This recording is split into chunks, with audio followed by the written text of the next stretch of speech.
C'est connu, l'excision a des conséquences fâcheuses sur la santé des femmes et des filles. À Koudougou, le secrétariat permanent du Conseil national de lutte contre la pratique cherche l'adhésion des journalistes. Un atelier s'est achevé dans ce sens en mars dernier sur la connaissance de la pratique et les actions pour son élimination au Burkina Faso. Jonas Wemba. Le Conseil national de lutte contre la pratique de l'excision requiert le concours des hommes de médias pour vaincre le phénomène des mutilations génitales féminines au Burkina Faso.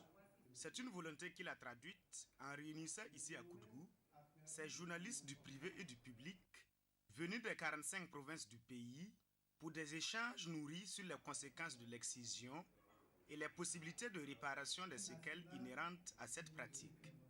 L'esprit étant de susciter en eux un intérêt à agir pour l'abandon total de l'excision dans les communautés auprès desquelles ils officient.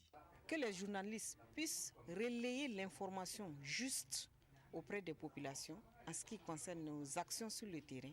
Sinon, jusque-là, il y a un problème de la couverture nationale. Vous savez que le territoire est assez grand et jusqu'à présent, il y a des localités où l'information n'est pas encore parvenue.